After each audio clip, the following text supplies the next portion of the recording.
मंजू मुर्मू आपे जहां नोआ जितकर फिल्म रे सेरेन ताय ताहें कना मेनखान जितकर फिल्म खना पे बॉयकॉट के दिया सेरेन बापे हताव लेदा मेनखान चेदा पे बॉयकॉट के दिया जोहार असन बे लाइव रे सनाम को सागुन दाराम नीत ñeloक कना जितकर नोआ मिटeng आदि मारांग नितुम कना तेहन चेद सांताल सारिगे को जितकर अकना तेहन ओका ओका करे सांताल को जितकर अकना और जुदी मने को केटेजा सांताल एनखान दो जितकर दो निहति को जितकरवा तेहन नोआ जितकर जहां आड़ांग कना से जीवना नोआ इदी काते के बन कथा तेहन सांताल ओका करे को जितकरो कना और नोआ लेका तेगे मिटeng सिनेमा हको सापड़ाव कदा जहां रे नितुम हिकना जितकर एनखान ओना सिनेमा रे चेद चेद साताम को साब रखा कदा ओका लेकान जितकर को देखाव कदा ओना को गुण कथा आ तेहन नोआ को इदी काते गे कथा लगित ते अब सावते मेना किना हा नेवता पड़ा लेकाते जहां दो टुडू क्रिएशन रनिंग ओनर संतोष टुडू गोंके लकिन गोंके नोआ चैनल रे सागुन दाराम ओना सावते जोहार मा जोहार गे जतो को एकाल एनखान उपरुम मेम नामा लाक्ति बाचुआ ओना सावते जहां लेका तेहन मिटeng नावा साताम से जहां लेका मिटeng नावा सिनेमा पे आंगु कदा जहां दो जितकर एनखान नोआ रे दिस हुदिस को ओका लेकाते पे नाम केदा जब से जितकर मिटeng सांताल आदि मारांग आड़ांग कना जे नोआ जितकर दो आले जहां ले दोहो का नोआ दो स्पोर्ट्स को रिलेटेड मेना यानी खिलोड जैसे हिंदी को से आइमा ढेर नोकान सिनेमा मेना जे खिलोड चितान रे मेना फिल्म क्रिकेट हुयन फुटबॉल हुयन हॉकी हुयन मेनकान नित हबी ते आलेया दिस हुदिस रे जे संथाली फिल्म रे दो स्पोर्ट्स इदी कते दो जहां नोकान फिल्म पसे बनुआ अदो ओनाते नावना ले हुदिस केदा जे ओना रे फुटबॉल ले चूज केदा बोला अब हर हपन ढेर दो फुटबॉल बुन एनेजा क्रिकेट को से एकाल एटा एकाल स्पोर्ट तो ओना फुटबॉल फिल्म ले हुदिस एनखान नोआ फिल्म रे चेद जहां बायोग्राफी बन नेल नामा से माने ओका लेकाते गिद्रा को लाहा ओका लेका किछु बन नेल नामा नोआ फिल्म रे बायोग्राफी से बायोपिक दो बांग कना मतलब ची लेकाते अब ये स्पोर्ट्स लाइन रे चिलका बुन ओना रे कैरियर मिना आसे बनुआ ओना ची लेकाते बुन गाती आसे ची चिका होयो ओना बाबते नोआ फिल्म दो मिना एकाल एनखान नोआ फिल्म रे उनकाना नावाना चेद को ऐड अकना से नावा किछु चेद लेका बन नेल नामा नोआ फिल्म रे नवाना दो जे सिनेमा दो स्पोर्ट्स गी मिना जे नित हबी तमा स्पोर्ट्स माप से इन मा बई नेल कदा संथाली फिल्म रे दो अदो तिना आले एकेबारे दाड़ी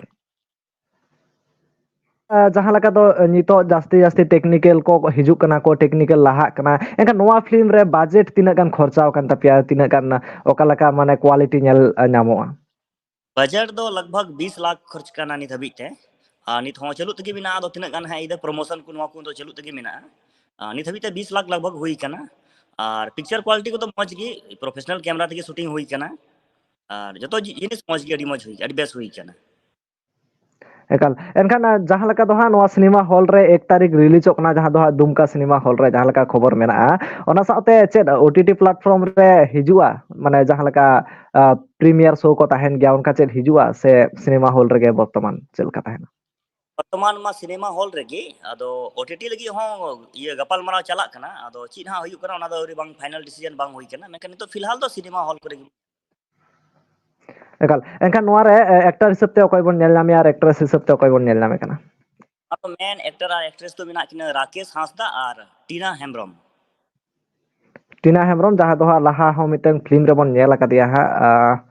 बुइन दिसेदा फिल्म रे नितुम एनखान ओना रे मालूम ओरे जा साका मालूम होले जाए एकाल ओना हो सामाजिक फिल्म गे ताहे कना एनखान नितो हो जहां लका सामाजिक फिल्म को पे आंगुई दापे ओना साथे जहां लका अबोना सोसाइटी लगी पे ध्यान दापे एनखान चेलका उइहर को मेना आगाम दहार रेना फिल्म जगत रे आगे फिल्म अबो अथवा गान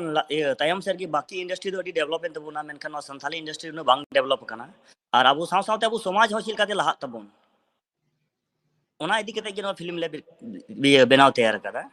जे अडी गान फुटबॉल टूर्नामेंट को हुयु कना खाली ना हंडी न्यू और थोड़ा ना खसी को लगी को खिलोड कना इनका ओना चितान लहा से रे चिलका कैरियर मेना आसे बनुआ नोआ खिलोड कते ची को नाम दाड़ाया ओना इदी कते नोआ फिल्म तो तैयार हुई कना एनखान नितो जहां लका हा आस्ते आस्ते फिल्म को तैयारी दी कना सेना सेना लाठू लाठू फिल्म को जहां दो लहा दो बन नेले थान एल्बम के तैयार कान थाने नितो फिल्म जगत रे हिजु कना एनखान चेद फिल्म जगत रे कैरियर मेना गिद्रा को जुआन को आस्ते आस्ते ते परवर्ती काल रे आबोरिन सांताल गिद्रा को चेद फिल्म जगत रे कामी को नामा फिल्म इंडस्ट्री रे एटा एटा जहां लका इंडस्ट्री को मेना ओना लकाते ओना लगत की अबो मा ढेर मा संथाली मा एल्बम गुन करावे कना मेनखान हम्म इंडस्ट्री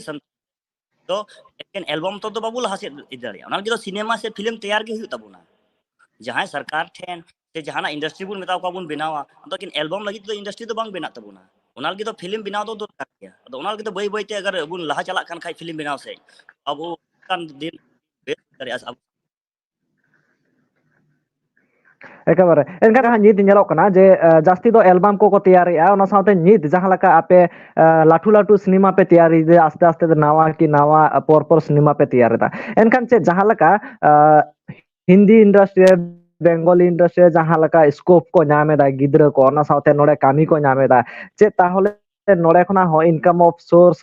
ᱜᱤᱫᱽᱨᱟᱹ ᱠᱚ ᱠᱟᱹᱢᱤ ᱠᱚ ᱧᱟᱢ ᱫᱟᱲᱮᱭᱟᱜᱼᱟ ᱠᱚ ᱦᱮᱸ ᱡᱟᱹᱨᱩᱲ ᱪᱮᱫᱟᱜ ᱥᱮ ᱤᱭᱟᱹ सिनेमा ᱨᱮᱭᱟᱜ ᱢᱮᱱ ᱯᱷᱤউᱪᱟर ᱫᱚ ᱠᱟᱱᱟ ᱤᱭᱟᱹ ᱯᱷᱤल्म ᱜᱮ ᱮᱠᱮᱱ ᱮᱞᱵᱟᱢ ᱢᱚᱛᱚ ᱫᱚ ᱡᱟᱦᱟᱱᱟᱜ ᱵᱟᱵᱚ ᱪᱤᱠᱟ ᱫᱟᱲᱮᱭᱟᱜᱼᱟ ᱡᱟᱦᱟᱸ ᱨᱮᱜᱮ अगर फिल्म फेस्टिवल हुयुग ᱠᱟᱱᱟ एल्बम फेस्टिवल ᱦᱩᱸ ᱫᱚ ᱚᱠᱟᱨ ᱜᱮ ᱵᱟᱝ ᱦᱩᱭᱩᱜ ᱚᱱᱟ ᱜᱮ फिल्म फेयर अवार्ड हुयुग ᱠᱟᱱᱟ फिल्म बाबू बनाओ तो ᱦᱩᱸ संथाली इंडस्ट्री से जहां सरकार ठे बन मेना अबू इंडस्ट्री हुयुग दरकार संथाली लगी जो ना खाय इंडस्ट्री लगी बाबू कोई दा ना फिल्म से गी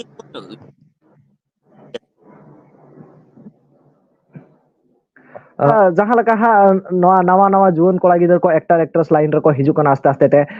ᱩᱱᱠᱩ ko ᱟᱢ ᱵᱟᱠᱷᱨᱟ ᱪᱮᱫ ᱢᱮᱥᱮᱡ ᱮᱢ ᱮᱢᱟ ᱠᱚᱣᱟ ᱤᱧ ᱫᱚ ᱵᱟᱥ ᱱᱤᱭᱟᱹ ᱜᱤᱧ ᱢᱮᱱᱟ ᱵᱚᱞᱮ एल्बम पे करावे kan ठीक गी मेनकन साव साव ते फिल्म रे प्रैक्टिस पे चला जे एल्बम अलग गया फिल्म अलग गया ओका सिर्फ साव साव ते डायलॉग सो रोड हुयुग कना मैं फिल्म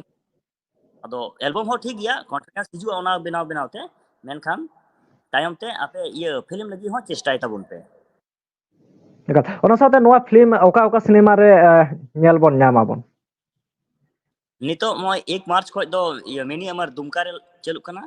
और 4 तारीख हिलो टाटा रे चलुक कना चारजम दा ᱚᱱᱟ ᱥᱟᱶᱛᱮ ᱢᱤᱫᱴᱮᱱ ᱠᱷᱚᱵᱚᱨ ᱥᱳᱥᱟᱞ ᱢᱤᱰᱤᱭᱟ ᱨᱮ ᱫᱚᱢᱮ ᱵᱷᱟᱭᱨᱟᱞᱚᱜ ᱠᱟᱱ ᱛᱟᱦᱮᱱᱟ ᱡᱟᱦᱟᱸ ᱞᱮᱠᱟ ᱫᱚ ᱢᱟᱧᱡᱩ ᱢᱩᱨᱢᱩ ᱟᱯᱮᱭᱟᱜ ᱡᱟᱦᱟᱸ ᱱᱚᱣᱟ ᱡᱤᱛᱠᱟᱹᱨ ᱯᱷᱤল্ᱢ ᱨᱮ ᱥᱮᱨᱮᱧ ᱛᱟᱭ ᱛᱟᱦᱮᱸ ᱠᱟᱱᱟ ᱢᱮᱱᱠᱷᱟᱱ ᱡᱤᱛᱠᱟᱹᱨ ᱯᱷᱤल्म ᱠᱷᱚᱱᱟᱜ ᱯᱮ बॉयकᱚᱴ ᱠᱮᱫᱮᱭᱟ ᱥᱮᱨᱮᱧ ᱵᱟᱯᱮ ᱦᱟᱛᱟᱣ ᱞᱮᱫᱟ ᱮᱱᱠᱷᱟन ᱪᱮᱫᱟᱜ ᱯᱮ बॉयकᱚᱴ ᱠᱮᱫᱮᱭᱟ एक्चुअली आले मिटन ये पॉलिसी में मेना जहां नोकान कंट्रोवर्सी जहां चलुक कान उनकान हर दो टीम रे बाले दोहो को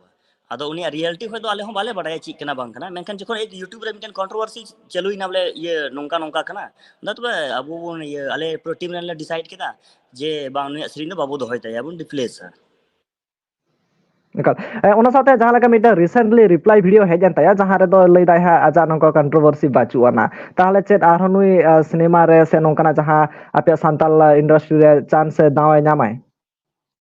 एंते ओना मा जिसे पर्सनल तो जहां बाबू बाइकआउट को थो उनी जहां कमी के अगर जहां ᱦᱩᱸ उन्हें अबुर अगर उनी आया ये दहारे हिजन खाय दबुन अपनारी गया ᱮᱠᱟᱞ ᱮᱠᱟᱞ ᱮᱱᱠᱷᱟᱱ ᱛᱮᱦᱮᱧ ᱱᱚᱣᱟ ᱡᱟᱦᱟᱸ ᱥᱤᱱᱮᱢᱟ ᱡᱟᱦᱟᱸ ᱯᱮ ᱛᱮᱭᱟᱨ ᱠᱟᱫᱟ ᱦᱟᱸᱜ ᱱᱟᱣᱟ ᱢᱤᱫᱴᱟᱝ ᱡᱤᱛᱠᱟᱹᱨ ᱥᱟᱹᱨᱤᱜᱮ ᱥᱟᱱᱛᱟᱲ ᱥᱚᱢᱟᱡᱽ ᱨᱮ ᱱᱟᱣᱟ ᱱᱟᱣᱟ ᱯᱷᱤल्म ᱦᱤᱡᱩᱜ ᱠᱟᱱᱟ ᱡᱟᱦᱟᱸ ᱫᱚ ᱦᱤᱡᱩᱜ ᱠᱟᱱ ᱫᱤᱱ ᱨᱮ ᱦᱩᱭ ᱫᱟᱲᱮᱭᱟᱜᱼᱟ ᱦᱤᱱᱫᱤ ᱤᱱᱰᱟᱥᱴᱨᱤ ᱠᱚ ᱥᱟᱞᱟᱜ ᱦᱚᱸ ᱴᱚᱠᱠᱚᱨ ᱮᱢᱟᱭ ᱥᱮ ᱟᱥᱛᱮ ᱟᱥᱛᱮ ᱛᱮ ᱩᱱᱠᱩ ᱥᱟᱞᱟᱜ ᱦᱚᱸ ᱢᱤᱫᱴᱟᱝ ᱧᱮᱞᱚᱜᱼᱟ ᱮᱱᱠᱷᱟन ᱱᱚᱣᱟ ᱠᱚ ᱤᱫᱤ ᱠᱟᱛᱮ ᱢᱩᱪᱟᱹᱫ ᱨᱮ ᱫᱤᱥᱚᱢ ᱦᱚᱲ ko ᱪᱮᱫ ᱢᱮᱥᱮᱡ ᱮᱢ ᱥᱚᱫᱚᱨ ᱟᱠᱚᱣᱟ निया की नॉय जारे जितकर ले बिनाव का नॉय जल में हिजुक पे और बाकी प्रोड्यूसर को होनी ठे मिना एल्बम आवे कान की साथे फिल्म से हबोन नेल जे जहाना जब तक जहाना फिल्म बाबू बिनावा तो जहाना अबो इंडस्ट्री बाबू क्रेज दाड़िया लेकिन एल्बम मतो तो बाहर हर बाको बडाय बुना तो बॉलीवुड हॉलीवुड से साउथ एंड को बिना जब जब तक फिल्म बाबू बिनावा तो बाहर हर बाको ठीक बुना बोले नो हम फिल्म हिजुक लेकिन एल्बम मतो तो बाको बडाय और को बोले फिल्म हो जवान बुन बिनाव रस्के बुझेना ओना साथे 1 तारीख हिजुक kana ha एनका निहति जितकर फिल्म नेल ताबन पे चला से abona फिल्म जुदी abo babon नेला हिजुक kan दिन रे abo eta eta समाज सला चिकते abo bon लड़ाई दाड़िया चिकते उनको सला abo bon तुले जोखा abon एनका निहति लाक्ति kan tabona abona फिल्म नेल इन मान नेहर abona अवश्य चला ताबन पे kan ale sur super ji jantis laga kan इन अवश्य नेल गया ha